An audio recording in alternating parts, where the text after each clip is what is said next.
This is Los Angeles. Our Lady, the Queen of the Angels, as the Spaniards named her. The fastest growing city in the nation. It's been called a bunch of suburbs in search of a city. And it's been called the glamour capital of the world. A mecca for tourists. A stopover for transients. A target for gangsters. A haven for those fleeing from winter. A home for the hardworking. It is a city holding the hopes and dreams of over 2 million people. It sprawls out horizontally over 452 square miles of valleys and upland, of foothills and beaches. Because of that vast area, and because of a population made up of people from every state in the Union, Los Angeles is the largest police beat in the country, and one of the toughest. We're going to take you into the city hall where police headquarters are located. Here in communications are the ears and voice of the police. The lights on the complaint board flash 24 hours a day. Citizens reporting a prowler, a lost child, a man molesting a woman, an auto accident, a wild party. Spend an hour or two here and you will think the whole city has gone berserk. Minute by minute, the orders go out to the radio cars in the far-flung divisions. Watts and Wilshire in West Los Angeles. Hollywood and Hollenbeck Heights in North Hollywood. The work of the police, like that of woman, is never done. This is the case history of a killer, taken from the files of the Detective Division. The facts are told here as they happen. The story properly starts here in Hollywood Division headquarters at 1 o'clock of a June morning last year. Officer Robert Rollins had finished his tour of duty and signed out. It had been a tough day. He'd be glad to get home. His wife would be waiting up for him as she always did.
Hey, fella. Come here. What were you doing back at that radio shop? Just looking. I was on my way home. Live around here? Yeah, a couple blocks down. Let me see some identification. Sure. Yeah, I guess I forgot my wallet. Look, lad, I've got to see some identification. How about my Army discharge? I got it right here.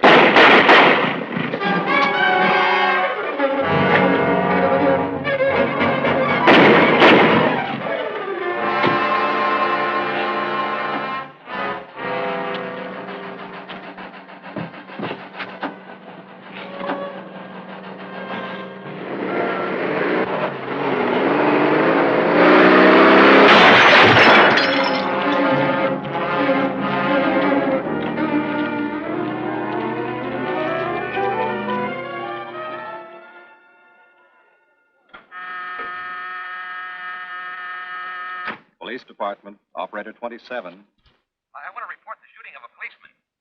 Hold on, please. Give me that again, please. I'm calling to report the shooting of a policeman. What's the address? 5057 State Street, just west of Santa Monica. Just a minute. Receiving hospital. Operator 2. Operator 27, 5057 State Street, 5057 State Street. An officer has been shot. Send an ambulance. All units in the vicinity of State Street and Santa Monica Boulevard. Proceed at once to 5057 State Street, 5057 State Street. An officer shot. Code 3.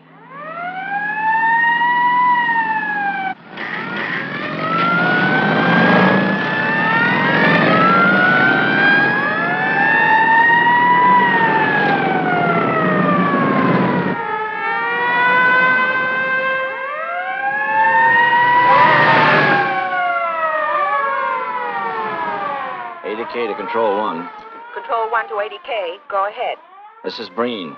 Instruct Homicide to throw out a Dragnet and pick up all suspicious characters in the area of the shooting. Also notify Sergeants Marty Brennan and Chuck Jones to report to me at the scene of the crime. Control 1 to 80K. Roger.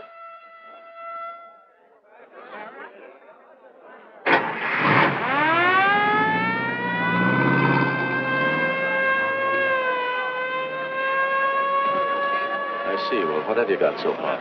Well, not much, Captain Breen. A couple of cartridge casings. Oh, Marty, Chuck. Hi, Cap. Eyewitnesses? Who was first on the scene? Reported it. I was.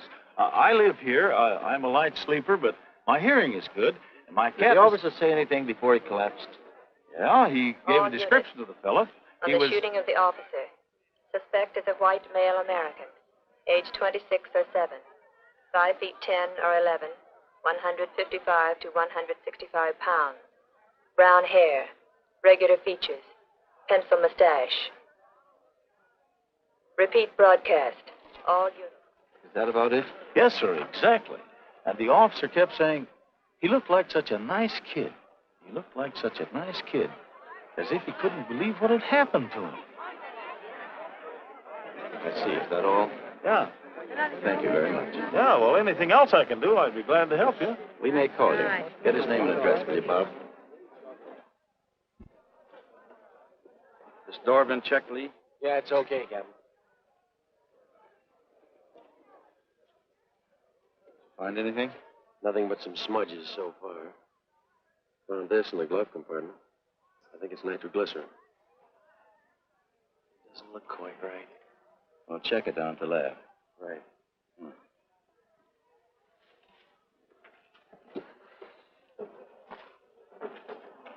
Open this up, Joe. No key, Captain. Try it open. Give me that bar, Frank.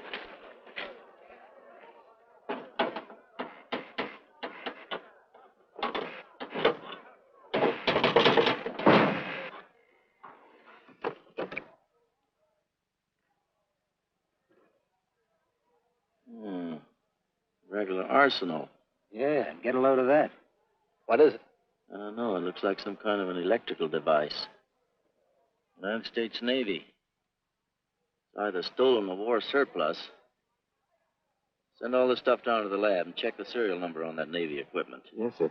Captain Breen. We found these in the weeds over by the radio store. What do you got? A pair of cloth gloves, Captain. Well, he thought of everything, didn't he? All right, give them to one of the technicians. Yes, sir. Marty, you and Chuck come along with me. Let's go downtown and see what they picked up in the Dragnet. Right.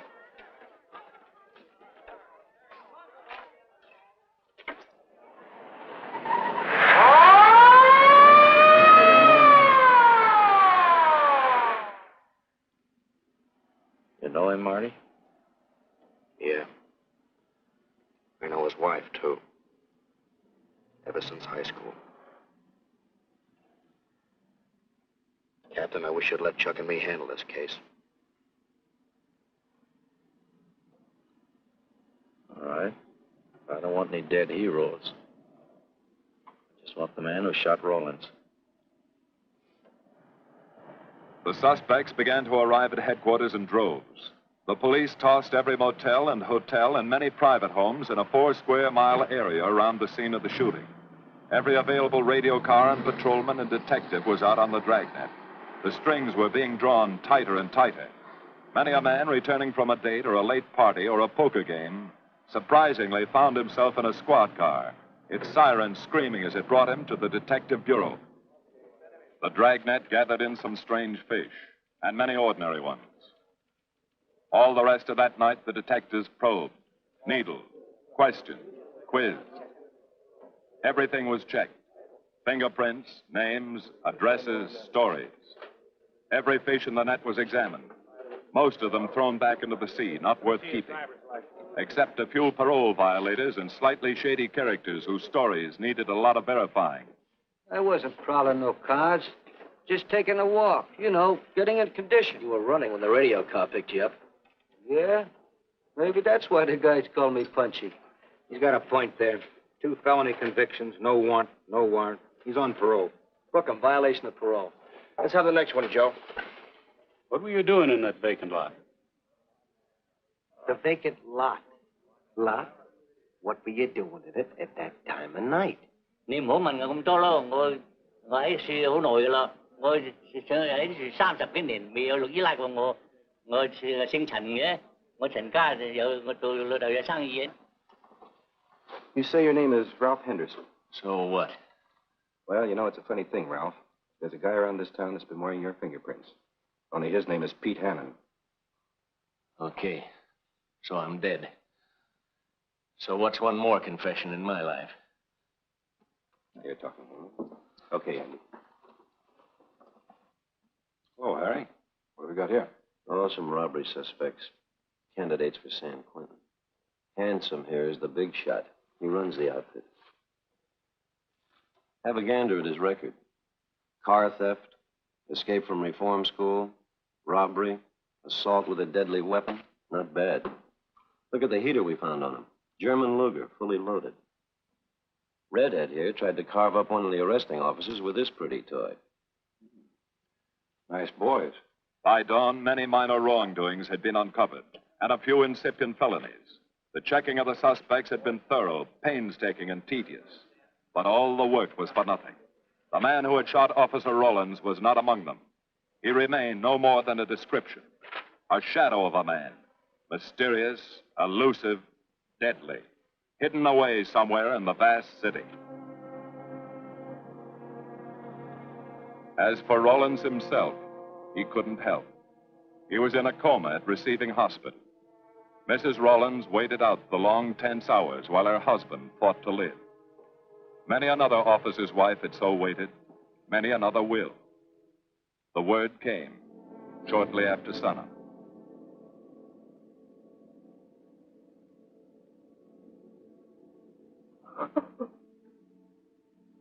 Oh.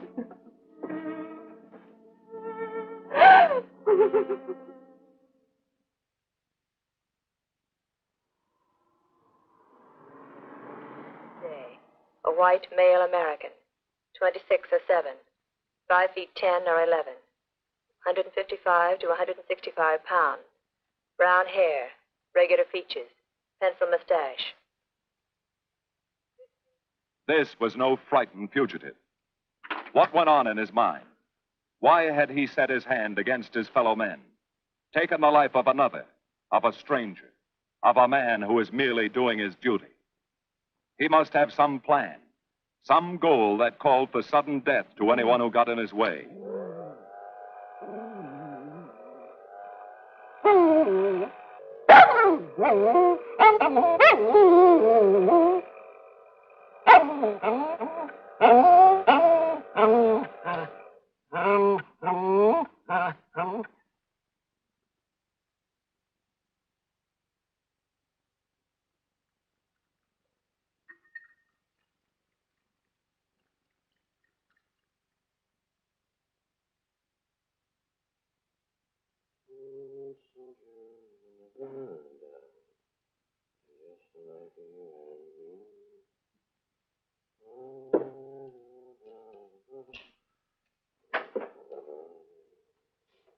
Morning, boys.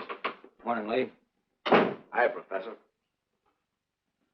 Well, I thought this was safe cracker soup. You gonna drink it, I hope? I'm really a nice guy. Stick around. I'll prove it. Come over here.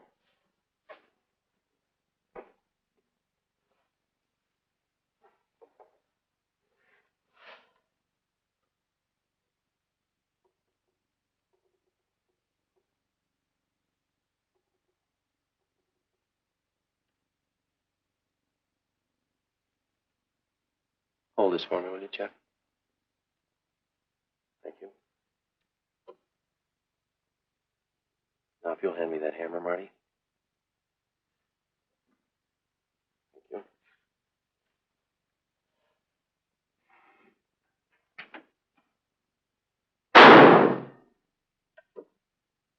Yeah. Nitroglycerin. I didn't ask for a collection of fingers, just fingerprints. All those nice fingerprints on the car belong to the man it was stolen from, Cap. Nothing on the guns or picklocks? Not even an interesting smudge. The gloves? Common type, worn by undertakers. I'll check on them. They won't show anything. What did your scientific test show? A couple of little things. Tool identification on these picklocks. I got one under the scope. You want to take a look? Yeah.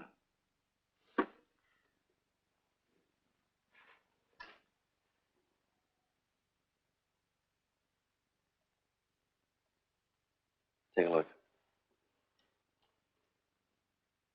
I see. Well, it seems to tie the tool up with the lock. Now, if that microscope could only tell us who did it. I'm working on that. No, only an amateur would carry that liquid dynamite in a car. This boy's no amateur. Took the precaution of desensitizing it so it'll take normal shock.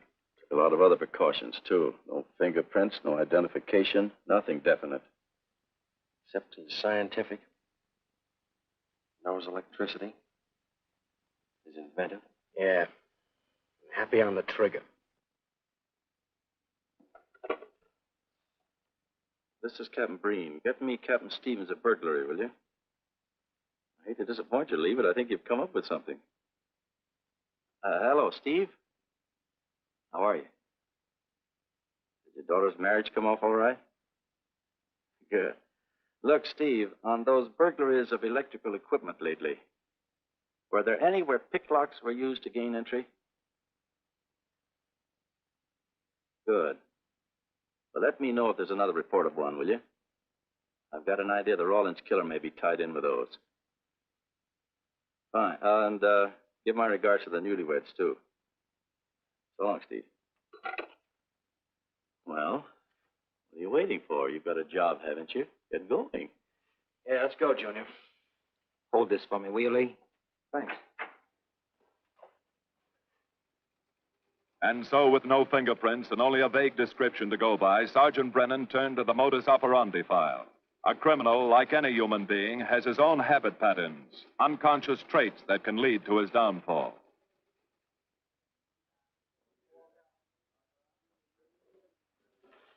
Well, they are, Junior. List of burglars who use picklocks for entry. Oh, great. This narrows it down to just a couple of hundred suspects in this area. Give me a match, will you? That may not be so bad. This guy's improved on the system. Maybe he's left his trademark on some other job. Well, here we go, legging it all over town, asking a million questions. What you paid for, isn't it? Am I paid to associate with you, too, Junior? You could do worse. Not this year. Come on.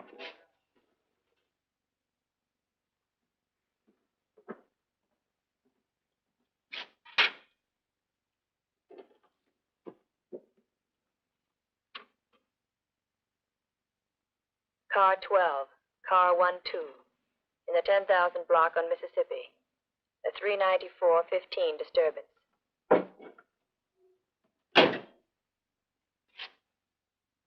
Car 80K, code 1.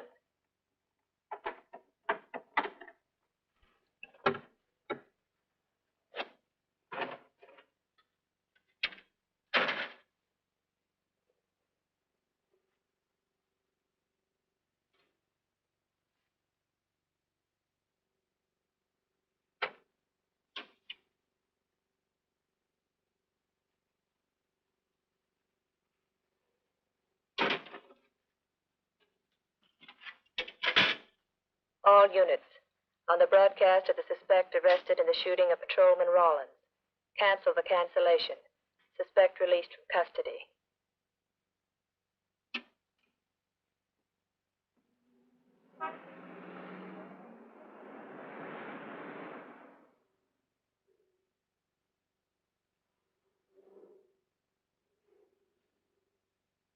Oh, hello, Mr. Martin.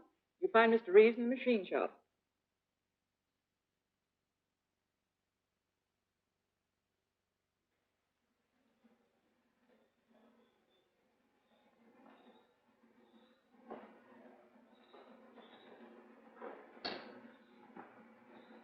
Oh, Roy. Glad to see you. How are you, Mr. Reeves? Hi. I was hoping you'd drop in. I wanted to thank you for showing us how to handle that repair job. Helped a lot.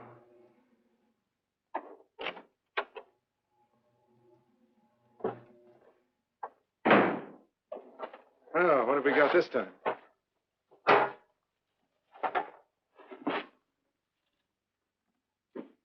Silograph.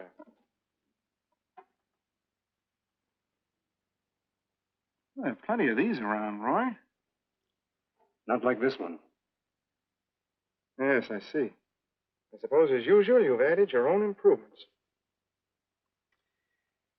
You know, it seems wrong that a man of your talents should bother consigning equipment for rental. I'd like to see you devote yourself entirely to experimental electronics. It'll come one day. I'll have a place like this. Well, why wait?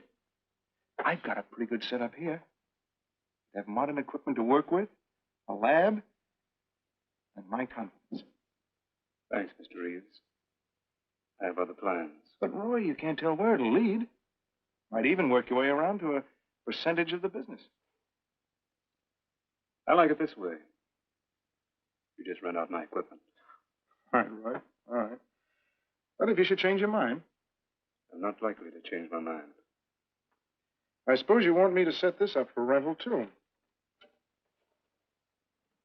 Mr. Reeves, you've already got 5 pieces of my equipment.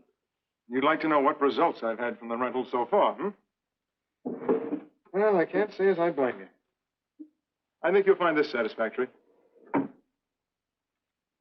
Satisfactory. Goodbye, Mr. Reeves. You'll come back again soon, won't you? Sure. Oh, incidentally, how's that television projector coming along? The one you said would reflect a 12-foot image. Still working on it. I just wanted you to know I've already set up a rental on it. In fact, I think they'd like to buy. It'll come pretty high. Oh, money's no consideration with this customer.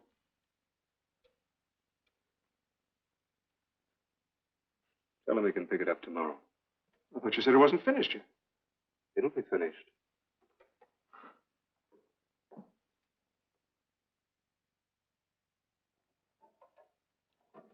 It uses an image fixer and then projects by ordinary incandescence. Roy, this is the best television projector I've ever seen. Let's hope that your customer thinks so. He will. Yes? Send him right in, Charlotte. There, you see, our customer is here, begging for the privilege of buying. Better be running along. I'm not much good at business. Oh, but Roy, he'll want to congratulate you. Just see that the price is right. All right, Roy. I'll get you a good deal. So long. See you.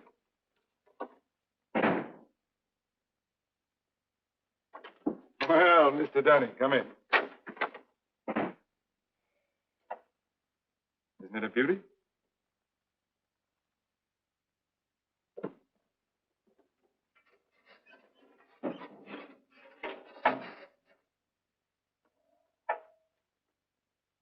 It's a beauty, all right. You like it? I certainly do like it. You see, it's mine. What do you mean? Let me have the police. I built it. Spent years on it. Oh, you must be crazy. Roy built this machine himself. Your friend's a crook, Paul. You've been taken in. Hello? Give me the burglary detail. Dear Jim, regarding your inquiry on the .38 caliber Smith & Wesson revolver, sir. Oh, come in, boys. Burglary detail just sent this report through. It's a man named Dunning reports tracing a stolen television projector to the Reeves Electronics Lab. Think it's a tie with the Rollins case? Well, take a look at this fellow Reeves and see what gives. I'll notify burglary. We're following up on it. Right. Come on, Junior. What else did he place with you for rental? Oh, a number of things. All war surplus that he bought on his veterans rating. Oh, is this more of his equipment? Yes. Yes, he left it here on consignment. I'm sure that Roy can explain everything. Well, maybe he can, Mr. Reeves, if you'll tell us where he lives. But I don't know. Mr. Martin's on the phone, sir.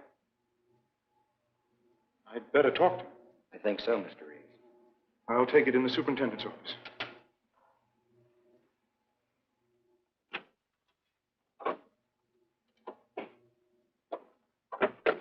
Tell him that you sold the set. And his money's waiting for him here. Find out what time he's coming by. Put Mr. Martin on.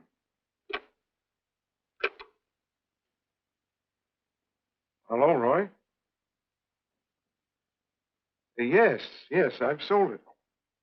Your money is waiting here for you. Yes, I'll be working late tonight. What time will you be by? First thing in the morning. Well, maybe you better come in tonight, Roy. A couple of things I want cleared up. Like what? Oh, technical things. Besides, I don't like to leave the money in the plant overnight. How about 8:30? Fine. I'll see you then. I'll leave the front door unlocked.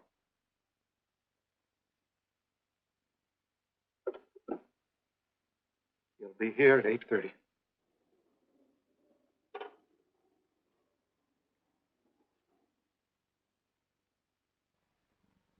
Well, I'll just run along home and get some dinner.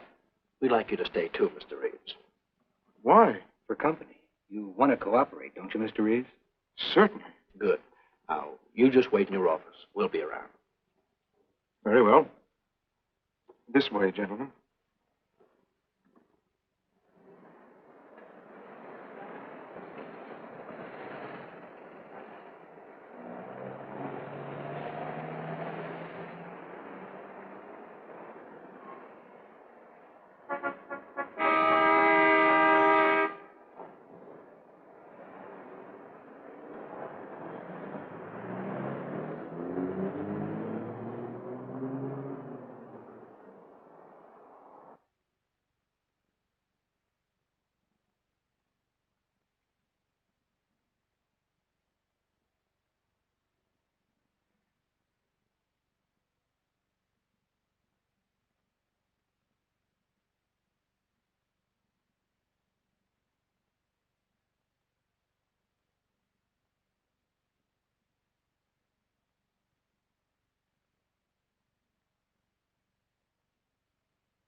Reeves.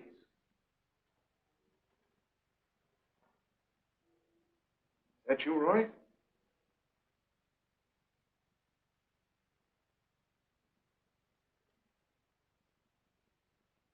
Go outside and block that alley door.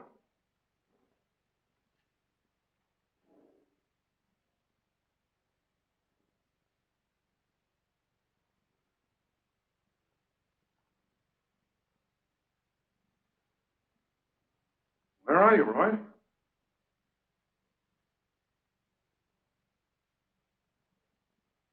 Who's in here? No one. I'm alone.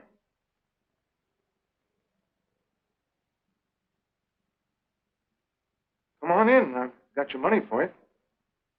Bring it out here. All right. Just a minute.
No. None of them even looks like Roy Martin. He had such a fine face. Didn't keep you from carrying a gun. Or didn't you know that? No, I didn't. I told you all I know, all he ever told me. What about his friends? Didn't he have a girl? No, I don't think so. He had no interest in anything but electronics. Where'd he pick up the subject? Books, magazines. Mostly from the Signal Corps. He was attached to a radar unit. Get a teletype off to the War Department. That might help. Yes? Ready on your call to receiving hospital, Captain Breen. Hello, this is Captain Breen. What is the latest report on Sergeant Jones?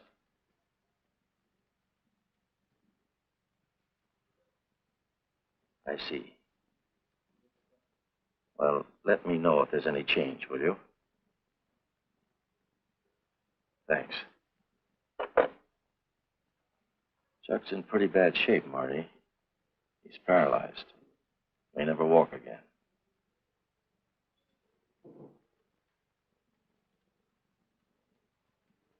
Oh, I'm sorry. It's funny that Martin showed up at 7 when he told you he wouldn't be there till 8:30. I don't know why. Except he was always unpredictable. I'll tell you why. Because you warned him. That's why he came early. That's why he came in the back way. But you heard me tell him the front door would be open. And the key didn't let him in the back way? He must have had one made. Why don't you tell us the truth? Marty.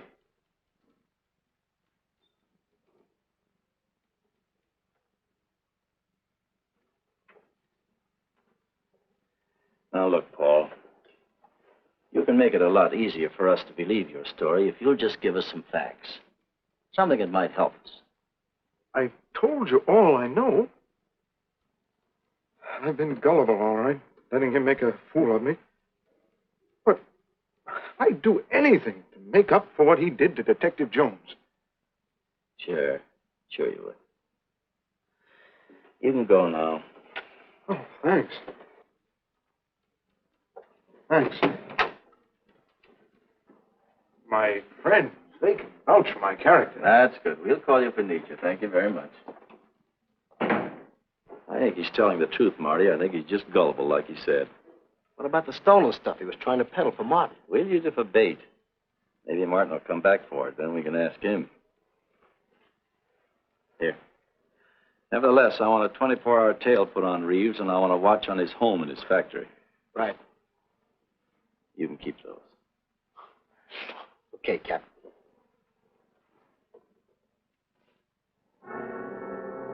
And now the killer changed his tactics, his modus operandi. It would baffle the police. They always expected burglars to remain burglars, not go in for stick-ups. They'd never tie this up with him. So wearing a variety of disguises, coming and going like a shadow, ready to kill if cornered, he struck the bottle stores in a one-man blitz that had the robbery detail dizzy.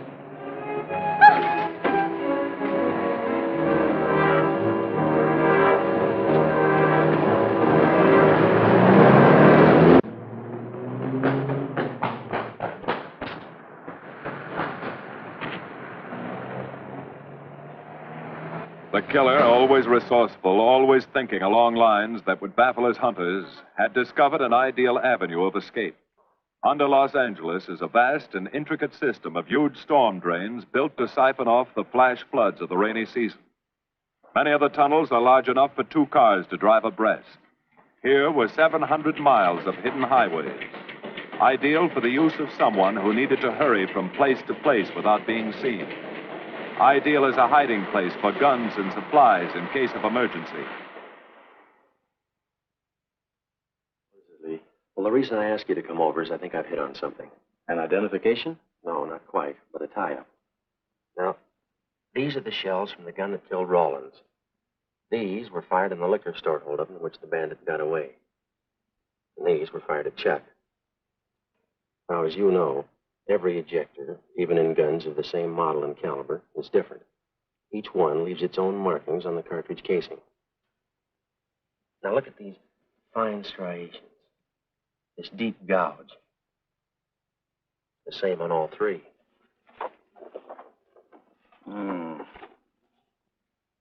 In other words, the man who killed Rawlins and the man who shot at Jones and Brennan, the stick-up who's blitzing the liquor stores are all the same man. Right. All we need to know is what that man looks like.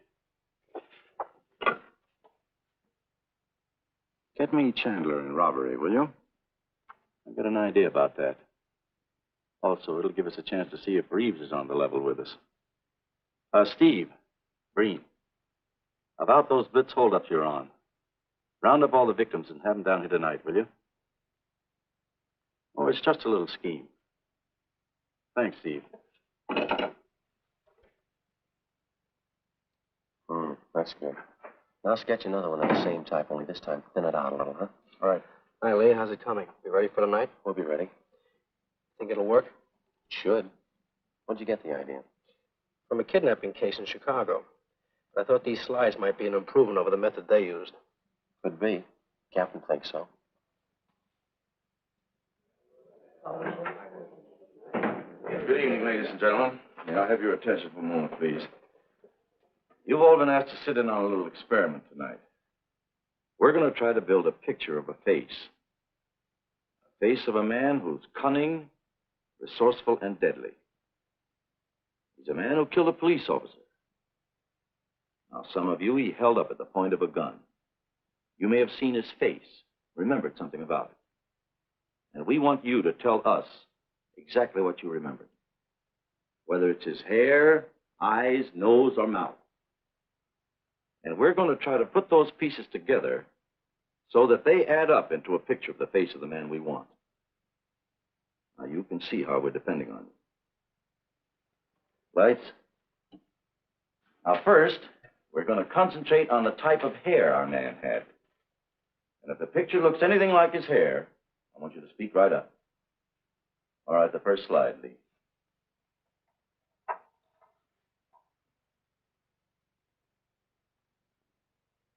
His hair had waves in it, well groomed. That's the idea, Miss Smith.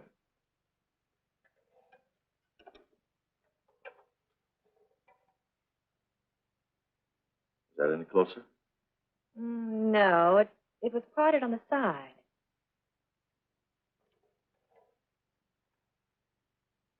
Oh, that's more like it, except it was thicker.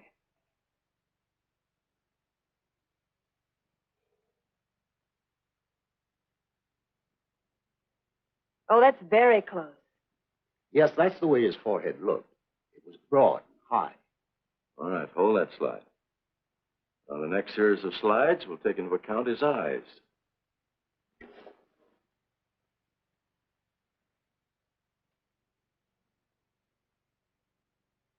Oh, 1 minute, please. Wait, 1 minute.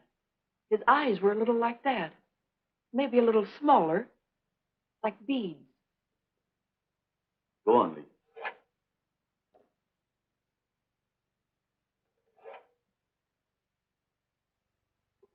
Now you've got it. Now hold that slide, Lee. Anyone else? That looks like him, only a little madder. He had a patch over one eye when he come into my place of business. I remember noticing that the one showing was blue. Well, the guy that stuck me up had on horn-rimmed glasses. He was wearing a Band-Aid across his nose when he knocked me over. Uh-huh. All right, hold that, Lee. Well, so much for the eyes. Go ahead.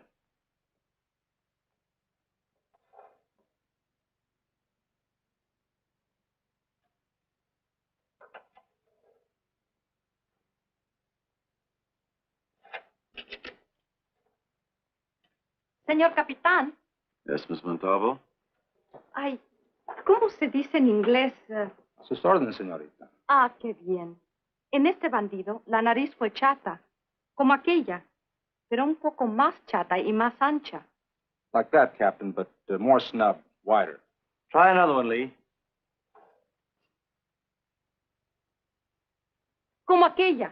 Casi la misma. She says that's about it. Thank you very much, Miss Montalvo. Get Reeves. Any more comments? That's pretty close, all right. Pretty close. Perfect. All right, now we'll start on the mouth and chin. The next series, Lee. I think his lower lip stuck out more.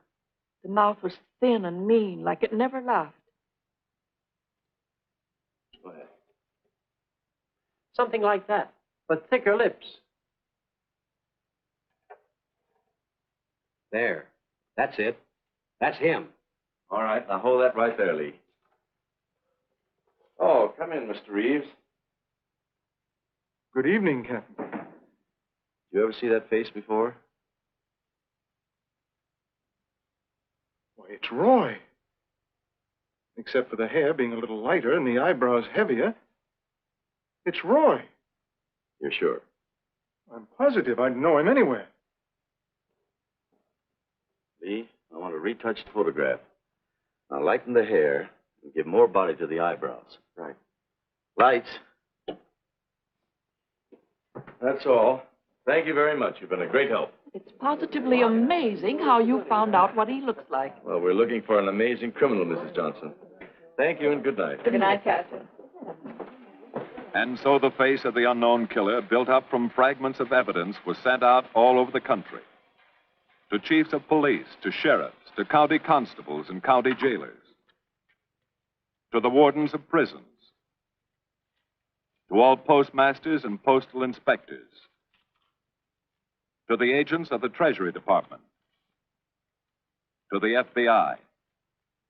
They showed that picture to the inmates of jails and prisons, to men with a wide acquaintance among the cat burglars and the violence boys.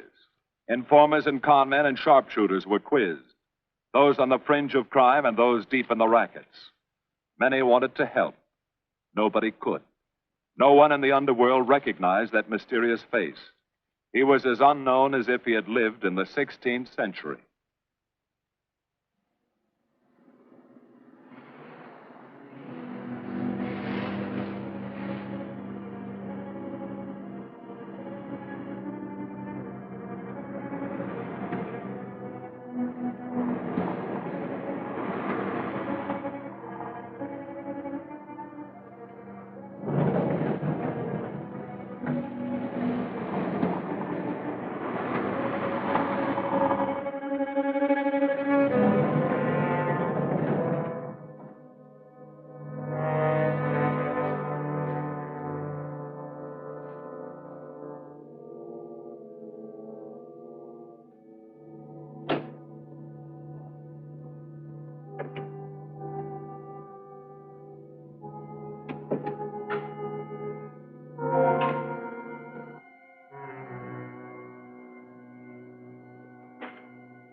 Reeves. Roy. Listen carefully, Reeves. Control yourself. I know you're alone in the house. Act like you're alone. Cops are watching every move you make. The police here? They got you staked out like a muskrat hide, watching you around the clock. Here at your plant, tailing your car. Sit in that chair. Pick up 3 books.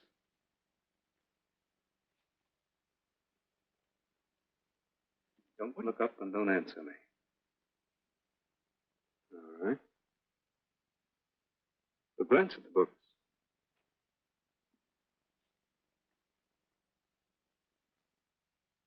Pick one of them.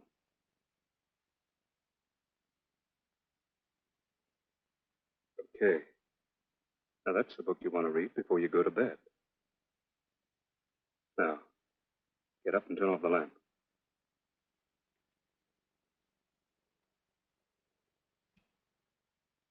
Come here. Come here.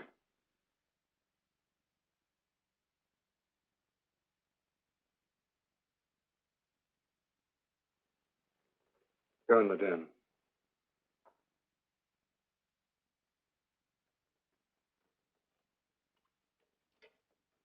Follow those drapes tight.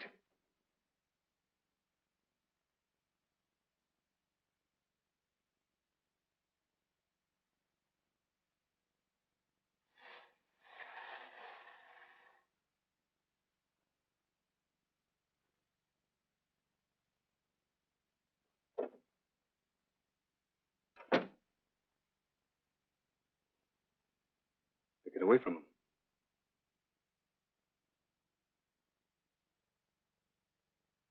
What do the cops know about me? Not very much, Roy. No fingerprints. They haven't even got a picture of you. They're trying to make one.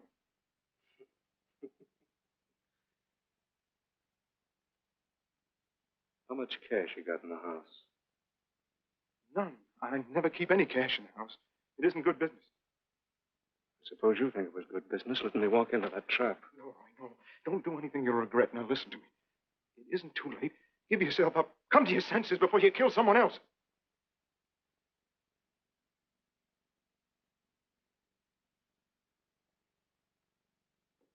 What do you mean, someone else?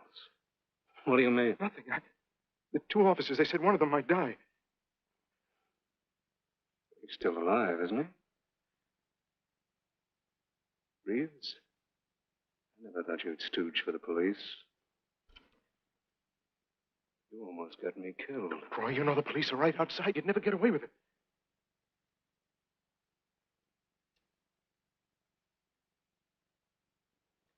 That's right. Now you're being sensible.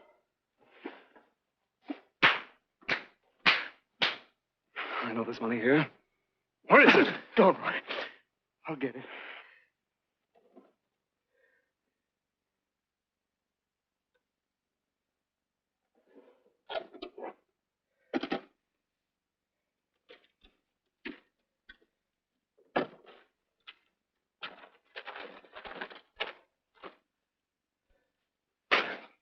It's not enough.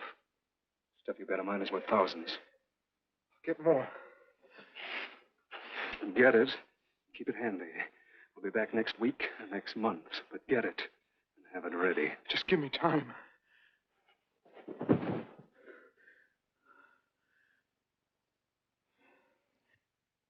Oh! Look, I don't want policemen outside my house following me around. That's what made Roy suspicious. I'm leaving in the morning. I'm afraid I'll have to disappoint you, Paul. Unfortunately, you're our bait. I won't do it. I've done enough.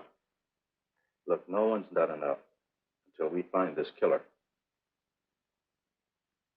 I asked you to keep a sharp lookout on this house, Marty. I did. Two of the best undercover men of the department were assigned here. That didn't keep Martin from getting in. What's the matter? You tired?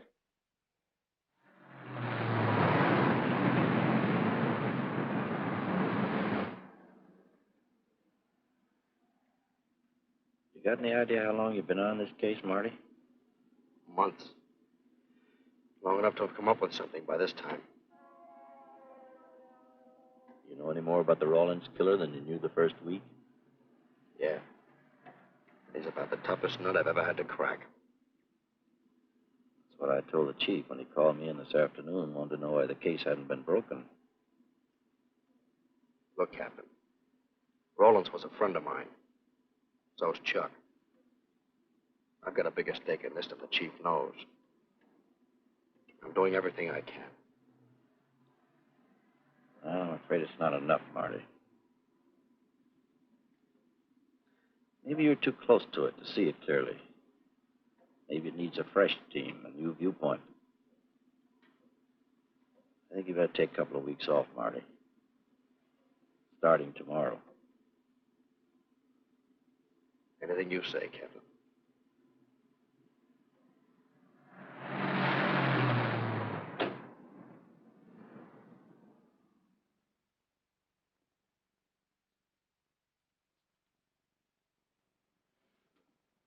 Hiya, Marty.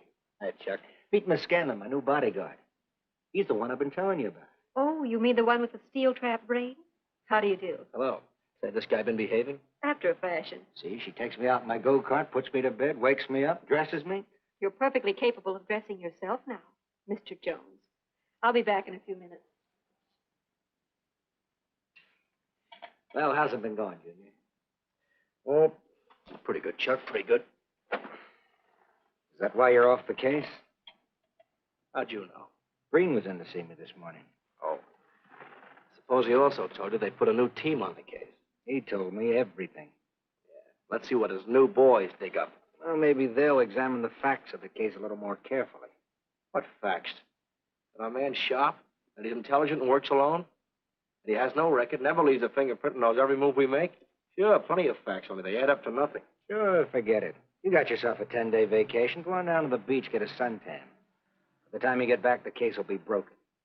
Isn't that what you want? You know better than that. All I know is what I hear. You sit there batting your gums about how the old man let you down. Maybe he's trying to wake you up. He's got a funny way of showing it. There you go, flying off the handle. Always taking things for granted. I wish I could get up and boot some sense into you. He knew what this case meant to me. He still does. That's why he's trying to get you mad enough to do something about it. You don't really figure that's his idea, do you? I know it is. Ah, it's a tough case, Chuck. Not an angle, nothing to go on. You'd know what I meant if you were out working with me. I have been working with you. That's all I've had to do lately, just sit around studying what little facts we have, trying to figure out who he might be. You know the kind of a guy we're up against, then. I tell you, Chuck, this guy's a genius the way he operates. As if he were right there with us every time we go out after a lead. Oh, sure. Breen's been tipping him off just to make you look bad. Yeah, almost like that. Well, he beats us to the punch every time. There's your angle. You just hit it on the head, but you don't see it. Look, start adding. 1, he's unknown to the underworld. 2, he beats you to the punch, right? And 3, it's almost as if he were with you. Isn't that what you said? Yeah? Well, tie that up with a lot of other little things, like the fact that he uses a police gun and the accuracy of the shooting. Anybody could buy a police gun, and the Army could have taught him how to shoot. Yeah, but who taught him how the police operate? Oh, I know what you're driving at, Chuck. But a cop. Those things happen. Yeah. Now, if I were still in the case, I'd start with our own department first, then Santa Monica, Culver City, Burbank, Pasadena. See you later, Junior. Hey! Don't let him out of your sight, beautiful. It's the first time in years he's used his head.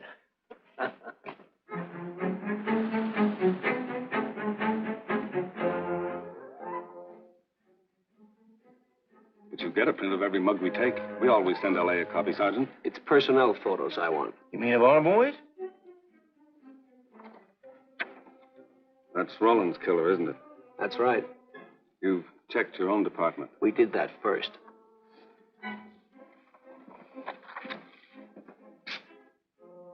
And so the tedious quest went on.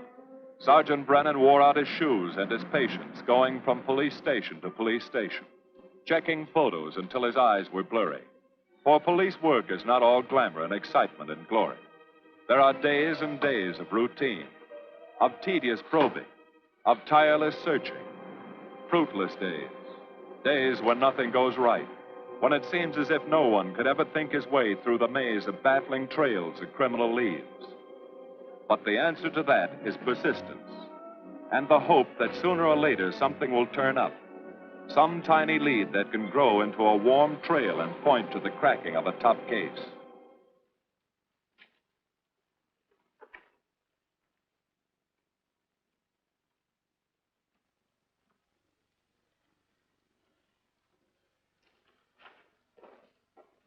Well, that does it, boys.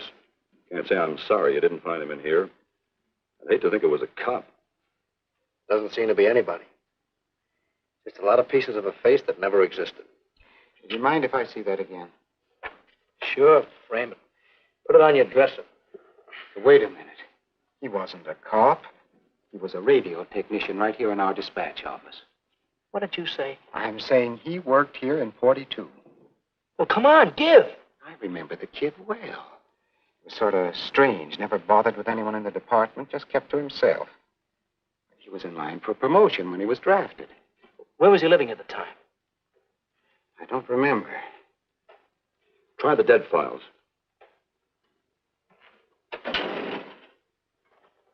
Never asked for his job back after the war. I remember writing to him about it, though. He was an excellent worker. Oh, yeah, here we are. Yeah, this is it. Took a while before he answered, but like he says in the letter, he wasn't interested.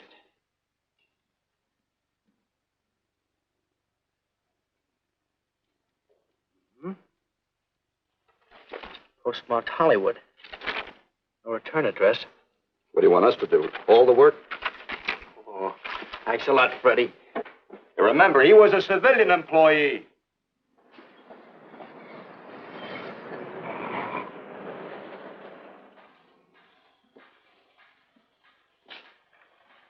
Well, how about it? Anybody recognize him? Not on my route. I never saw him before.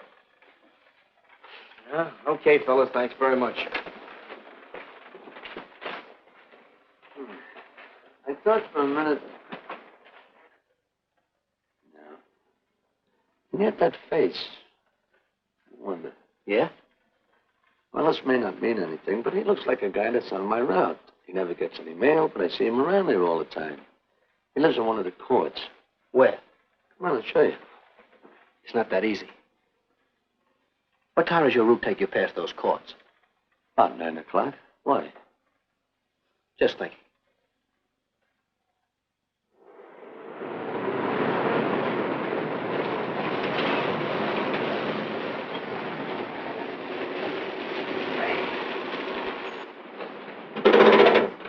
You got any chocolate milk? Sure have, buddy. Yeah. Thanks. What's your pocket? Straight on back. Second in the yell. Number 7. Right. Kind of warm today, huh? Oh, it's not too bad for this time of the year.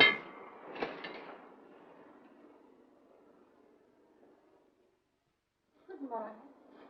Morning. You're new in the route, aren't you? We had substitute. What happened to the other fellow? Sick. Oh, what's the matter with him? I don't know. I catch everything. Hear about it in the radio, and next morning I got it. Too bad. You aren't very social. The regular fellow always stops and talks to you. Sorry, Eddie, I'm a little late this morning. I was hoping maybe you could help me. There's something very funny going on in this court. Yeah? I was scared to go to the police with it. I thought maybe I might be poisoned. What? Yeah. By the manager. She's a witch. She's a what? A witch. She puts poison in my milk. Oh, I see. Look, you switch the bottles when she isn't looking, see? Drink her milk. Then you'll be safe, right?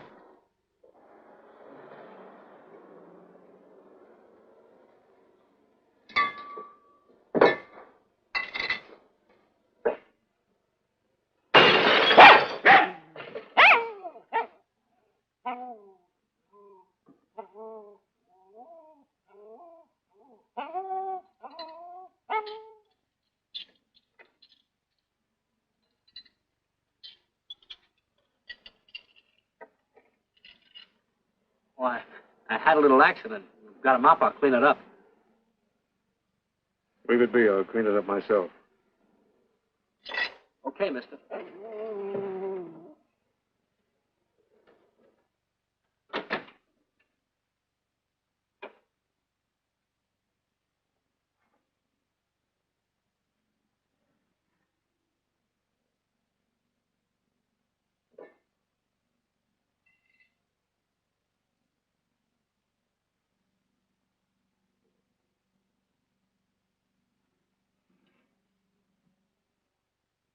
The place is called Bellevue Court.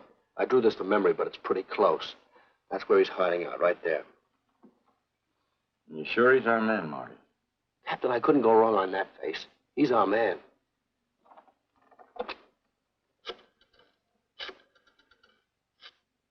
Now, there are 5 cottages in this area, and 2, number 6 and 7, in the L at the end of the row. Our man lives in number 7. This building department plan will show you the whole layout. It's bounded on 3 sides by Fuller, Santa Monica, and Poinsettia. Now, the court is partly surrounded by a high wall. Brady, homicide. Good. You keep your eyes open until we get there. Morgan has just gone into his bungalow alone. Any questions? All right, you all have your instructions. Let's go.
We're out on time.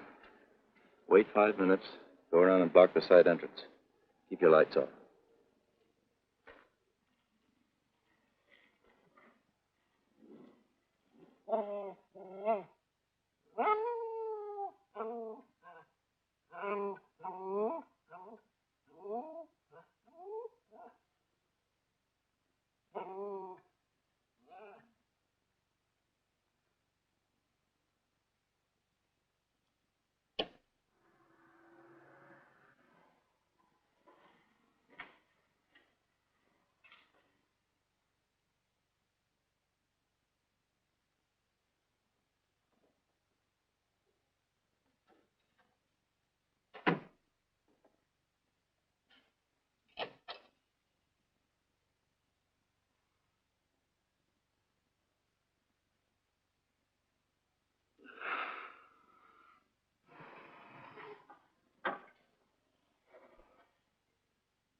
loose. I want a radio car in a hurry.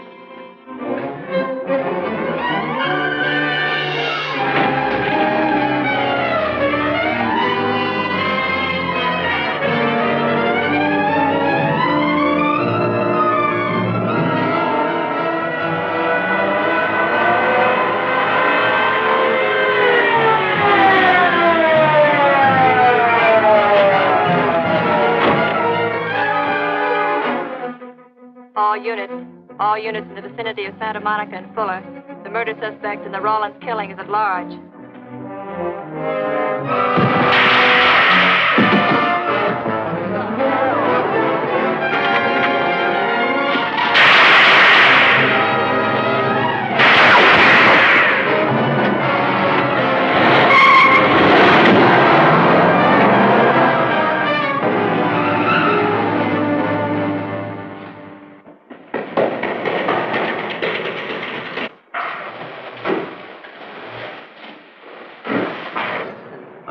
Covering the storm drain system in this area. Get it and meet me at Venice and Garfield. Jones, Miller, you stay here in case he comes up for air. I want a man at every other drain entrance along this line. He's got to come up somewhere. Come on, Marty. You're driving.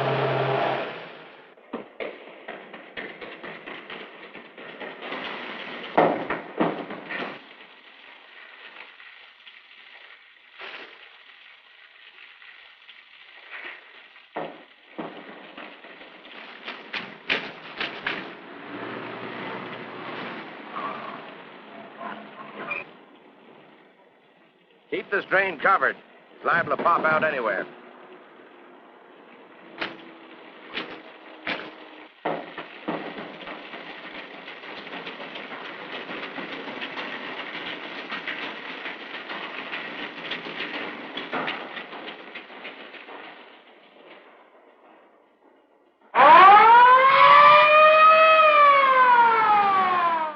Why Venice and Garfield, Captain? It's the main intersection of the system. We can head him off that way. ADK to Control 1. Clear frequency 7. This is an emergency. Control 1 to all cars on frequency 7. Stand by. Control 1 to 80K. Go ahead. Notify homicide. Send the following to Venice and Garfield. 4 squads, battle lanterns, gas mask, tear gas. Urgent. This is a code 3. Control 1 to 80K. Roger.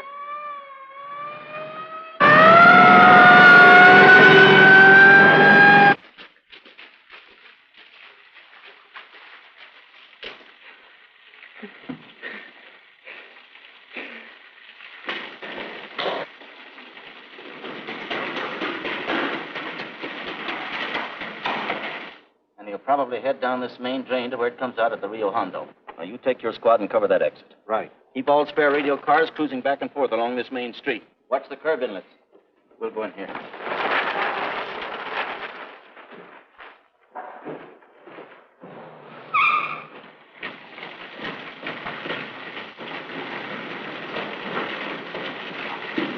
Any sign of him? No. And we've searched every foot between here and the Rio Hondo outlet. Then he must be up ahead.